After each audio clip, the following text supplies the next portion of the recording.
5 गरीब प्रेग्नेंट बहू पर बरसात का कहर। लगता है मौसम खराब होने वाला है, इसलिए हमें सही समय पर ये सारे कपड़े और बाकी का सामान घर के अंदर रख देना चाहिए। तुमने बिल्कुल सही कहा, हमें सारा सामान घर में रख देना चाहिए। और इस चूल्हे का क्या करेंगे? ये तो बारिश में भीग जाएगा।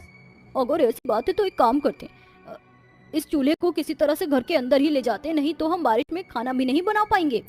वो तीनों मिलकर सबसे पहले किसी तरह चूल्हे को अंदर ले आती हैं, जिसके बाद शिल्पा और शीतल दोनों अपने सास ससुर को अपने कंधे का सहारा लगाकर घर के अंदर लेकर आती हैं। सारा सामान जैसे ही अंदर हो जाता है तभी अचानक से बहुत तेज बारिश शुरू हो जाती है। अच्छा हुआ कि हम लोगों ने सही समय पर सारा सामान अंदर रख लिया, नहीं तो बहुत देर हो जाती और कपड़े और बाकी का सामान भी भीग जाता। अरे बहू, तुम पांचों गर्भवती हो, तुमने अपने खाने को कुछ बनाया है या नहीं? अगर इस वक्त तुम अपना ख्याल नहीं रखोगे तो कैसे चलेगा? माँ जी, खाना जरूरी है लेकिन काम पहले करना जरूरी है। और फिर अब हमने सारे काम कर लिए हैं, बस अब खाना ही बनाना है, वो अब बना लेंगे। चलो हम दोनों मिलकर खाना बना लेते हैं, माँ जी और बाबूजी को भूख लगी होगी। शीतल और शिल्पा खाना बनाने लगते हैं, तभी घर में जगह जगह से पानी टपकने लगता है।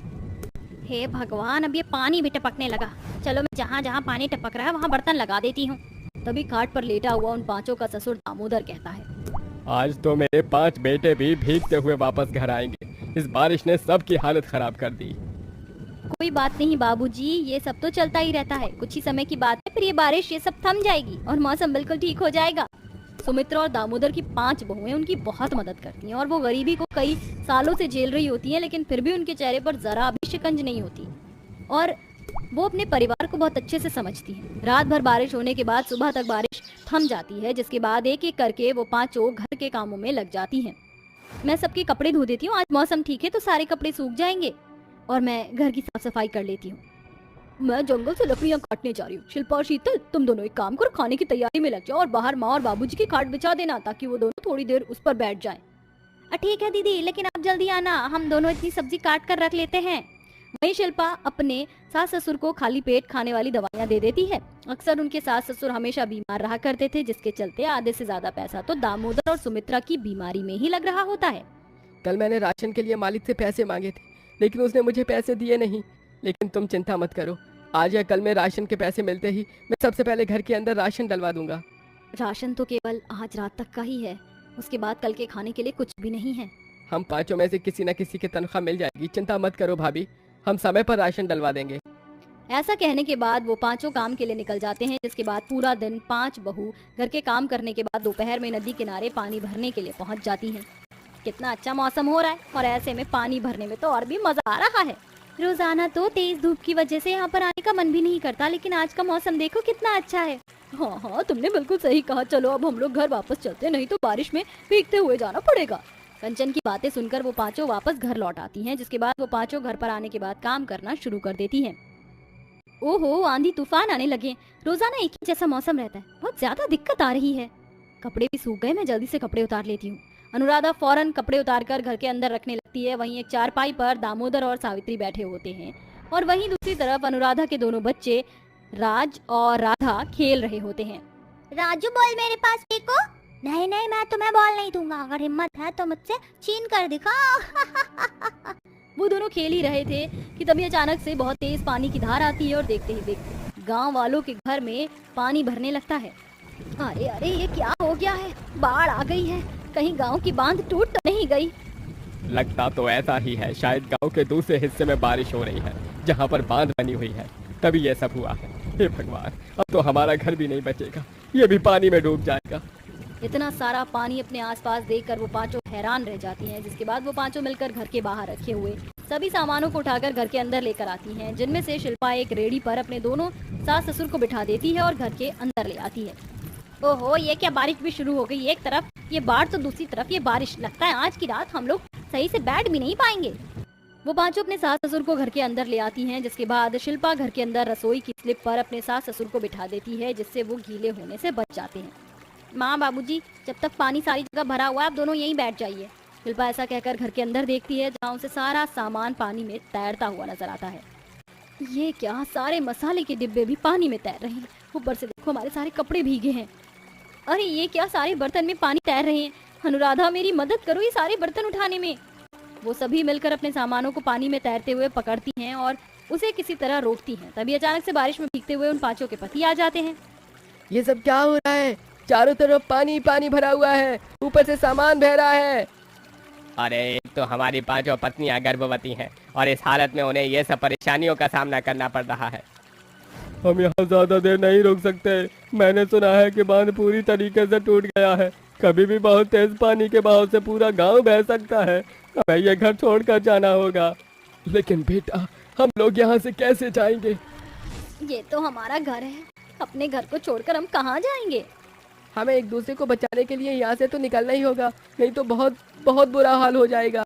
कैलाश और राकेश दोनों अपने माता पिता को अपने कंधों पर बिठा लेते हैं, तो वहीं रवि और अर्जुन राधा को अपनी गोद में उठा लेते हैं। जिसके बाद सुरेश अपनी पत्नी कंचन और बाकी अपनी चारों भाभियों को सुरक्षित करके घर से बाहर लेकर आता है, क्योंकि वो 5 गर्भवती होती हैं। घर से बाहर निकलने के बाद चारों तरफ बहुत ज्यादा पानी हो रहा होता है और बारिश की वजह से कई लोग पानी में बहते हुए जा रहे होते हैं। हम लोग यहाँ से कैसे निकलेंगे?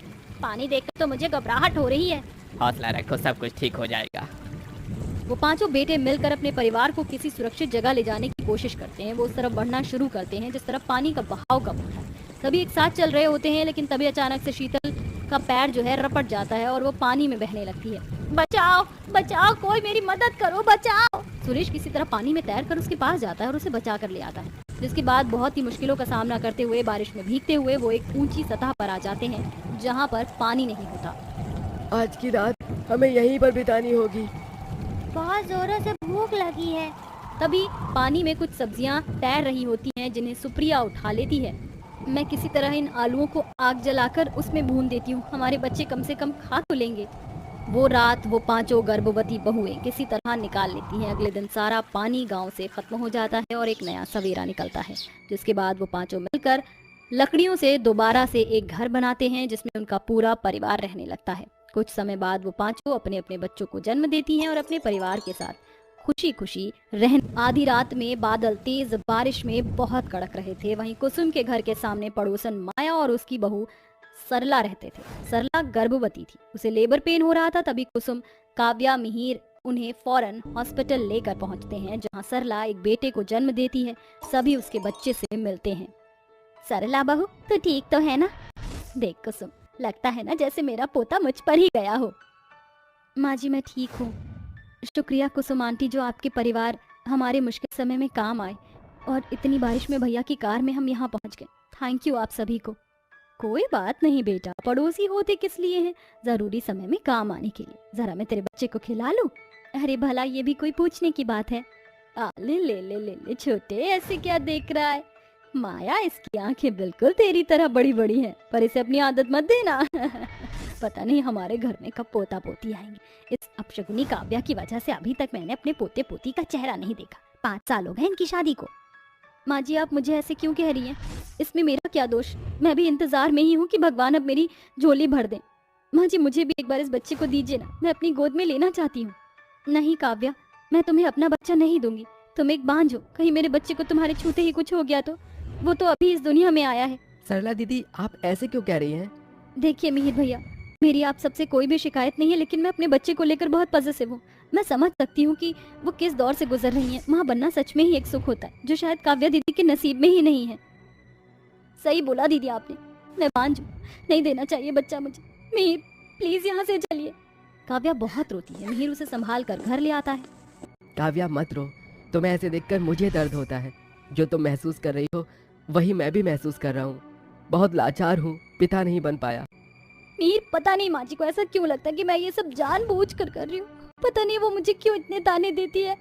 अरे मेरी भी बाहें फड़फड़ाती हैं बच्चे को सीने से लगाने के लिए। दर्द होता है, मैं भी माँ बनना चाहती हूँ। और आप पिता, पता नहीं भगवान ऐसा क्यों कर रहे हैं हमारे साथ। काव्या, तुम हिम्मत रखो, एक न एक दिन सब ठीक हो जाएगा। हम पेरेंट्स जरूर बनेंगे। मिहिर अपनी पत्नी को दिलासा देता है। वो दोनों डॉक्टर से इलाज भी करवाते हैं, पर कुछ खबर नहीं मिलती। दिन बीतते हैं। कुसुम का काव्या को ताने देना कभी बंद नहीं होता है। उसे बांझपन के ताने हमेशा देती रहती है। इसी चीज से परेशान होकर कुसुम अपने छोटे बेटे कुणाल की शादी अनन्या नाम की एक लड़की से कर देती है। 1 साल बाद वो भी गर्भवती हो जाती है। इस बात से कुसुम बहुत खुश होती है और आज पड़ोस में मिठाई देकर ढोल बजवाती है। अरे बल्ले बल्ले, शावा शावा, मैं तो दादी बनने वाली हूँ। सच में अनन्या बहू, आज तुमने मुझे खुश कर दिया। 6 साल से मैं दादी बनने के लिए तरस रही हूँ। इस कर्मोही ने तो कभी मुझे खुशी दी ही नहीं। माँ जी, मैं हूँ ना, अब आप खुश हो जाइए और मेरा अच्छे से ख्याल रखिए। तू खड़े खड़े देख क्या रही है? जा मेरी बहू के लिए जूस वगैरह लेकर और ताकि उसका बच्चा तंदुरुस्त रहे। माँ जी, आप बांझ जेठानी जी को कुछ महीनों के लिए मुझसे दूर रखें। मुझे इनके हाथ का कुछ भी खाना पीना नहीं है। हाँ बहू, तो बिल्कुल ठीक कह रही है। इसकी तो परछाई भी मैं तुझ पर ना पड़ने दूं, वरना पता नहीं क्या आप शकुन हो जाए। ठीक है, आप दोनों को ऐसा ही लगता है ना, तो मैं आस पास भी नहीं भटकूंगी।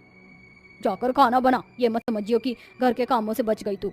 ये सुनकर काव्या भीगी पलके लेकर काम करने लगती है। ये सब जब मिहिर को पता चलता है तो वो अपनी माँ से कहता है, बस माँ, बहुत हो गया।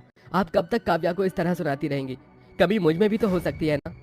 बदतमीज, शर्म करिए, तू क्या बोल रहा है? इस बात के लिए तू अपनी माँ से इस तरह से बात कर रहा है? शर्म है तुझे या नहीं? माँ, मुझे सब पता है आप और अनन्या काव्या को क्या क्या कहते हैं, इसलिए मैं अब बंटवारा चाहता हूँ। मुझे ऐसे नहीं रहना। ठीक है, जैसी तेरी मर्जी। बहुत बढ़िया। मिहिर के कहने पर घर में बंटवारा हो जाता है। उसके हिस्से में उसका कमरा और एक छोटी सी रसोई आती है, जहाँ काव्या और मिहिर अपना अलग अलग खाना बनाकर खाया करते थे और रहते थे। वहीं गर्भवती बहू का सारा काम कुसुम करती। कुछ दिन बाद काव्या की तबीयत भी खराब होती है। मिहिर उसे डॉक्टर के पास ले जाता है तो वो उसे पेरेंट्स बनने की गुड न्यूज देते हैं। घर आकर दोनों बहुत खुश होते हैं। माँ, मैं पापा बनने वाला हूँ और काव्या माँ बनने वाली है। आप उसे बहुत बात बोलती थी ना, देख लीजिए। ये तो बहुत अच्छी बात है बेटा, अब हमें बंटवारा खत्म कर देना चाहिए। नहीं माँ, हम अपना अलग ही रहेंगे। मैं नहीं चाहता कल को अनन्या कुछ बोले काव्या को, और ऐसी हालत में मैं उसके आंसू नहीं देख सकता। मिहिर की बात सुन कुसुम उदास भी होती है और खुश भी होती है। काव्या, मैंने कहा था भगवान के घर देर है अंधेर नहीं। मैं तुम्हारा बहुत ख्याल रखूंगा। ये केसर वाला दूध पी लो। हाँ मिहिर, मैं भी बहुत खुश हूँ। भगवान का लाख लाख शुक्र है, उन्होंने मुझे ये खुशी दे ही दी। इस बात से देवरानी बहुत ज्यादा चिढ़ती है। वक्त के साथ अनन्या के गर्भ को 7 महीने बीत जाते हैं और काव्या का 5वां महीना चल रहा था। मीर अपनी पत्नी का ख्याल रख रहा था और कुसुम को अनन्या के बार बार बुलाने पर जाना पड़ता था। बंटवारे के बाद दोनों अपना अपना जीवन जी रहे थे। अचानक एक दिन अनन्या का सीढ़ियों से पैर फिसल जाता है, जिसके बाद घर वाले उसे फौरन हॉस्पिटल ले जाते हैं और डॉक्टर बताता है कि अनन्या का बच्चा खत्म हो गया। और इस बात से अनन्या, कुणाल और कुसुम बहुत रोते हैं। हे भगवान, ये क्या हो गया मेरे साथ? क्यों भगवान जी, क्यों आपने मुझसे मेरा बच्चा छीन लिया? अनन्या, भगवान ने चाहा तो हमारी झोली दोबारा भर देंगे। अपना ख्याल रखो, तुम्हारी हालत ठीक नहीं है। ये सब मेरी वजह से हुआ है, मेरी गलती है जो मैंने ध्यान नहीं दिया। मुझे माफ कर दे अनन्या बहू। दीदी हिम्मत रखिए, मैं समझ सकती हूँ आप पर क्या गुजर रही है। तुम मेरा दर्द नहीं समझ सकती, चली जाओ यहाँ से। कुणाल, अनन्या का ख्याल रखो और किसी चीज की जरूरत पड़े तो मुझे बताना। काव्या, तुम अपना ख्याल रखो। जानती हो ना, भगवान ने बड़ी मुश्किल से हमें यह खुशी दी है। रेस्ट करो। तभी मिहिर काव्या को घर ले आता है। कुछ महीने गुजरते हैं। एक दिन काव्या को लेबर पेन होता है, जिसके बाद मिहिर उसे हॉस्पिटल ले जाता है और वो एक प्यारे से बेटे को जन्म देती है। मिहिर, मुझे यकीन नहीं हो रहा, हमारा बच्चा हमारे हाथ में है। हाँ काव्या, हमारी आंखों का तारा आ गया इस दुनिया में। मिहिर, जल्दी से घर चलते। बंटवारे की वजह से कोई भी यहाँ नहीं आया है, पर मैं सबसे पहले अनन्या को ये बच्चा देना चाहती हूँ ताकि उसके टूटे दिल का दर्द थोड़ा कम हो जाए। फिर अगले दिन काव्या को डिस्चार्ज मिल जाता है। घर जाकर वो अपना बच्चा लेकर अनन्या को कहती है, अनन्या, तुमने अभी अभी अपना बच्चा खोया है। मैं समझ सकती हूँ क्या बीत रही होगी, इसलिए मैं चाहती हूँ मेरे बेटे को 2 माँ का प्यार मिले। तुम मेरे बेटे को प्यार करोगी ना, पालोगी ना उसे भी? माँ जी, आपको पोता हुआ है क्या? सच में काव्या दीदी, आप मुझे इसे पालने का मौका देंगी? मैंने आपके साथ कितना बुरा भला किया, उसके बाद भी आज आप मुझे ये सौभाग्य दे रही है। मुझे माफ कर दीजिए, मैंने जो भी आपसे कहा। अनन्या, भूल जाओ जो भी हुआ है, परिस्थिति ही ऐसी थी कि वो सब हुआ। देखिए तो कितना प्यारा है दीदी का बेटा। हाले हाले हाले, आजा अपनी छोटी माँ के पास। हाँ बहू, मुझे भी माफ कर दे। मेरा दिल कर रहा अपने पोते को गोद में उठा लूं। अब तो बंटवारे को खत्म कर दे। माँ, मुझे माफ कर दीजिए। गुस्से में मैंने भी बहुत कुछ बोल दिया। अब हमारे बीच कोई बंटवारा नहीं है, हम सब एक साथ रहेंगे। हाँ मिहिर जी, इस तरह सबको अपनी गलती का पछतावा होता है और पूरा परिवार एक साथ खुशी खुशी रहने लगता है। वहीं काव्या के बेटे को 2 माँ का प्यार मिलता है और कुछ समय बाद अनन्या फिर से गर्भवती हो जाती है और पूरा परिवार खुशी मनाता है।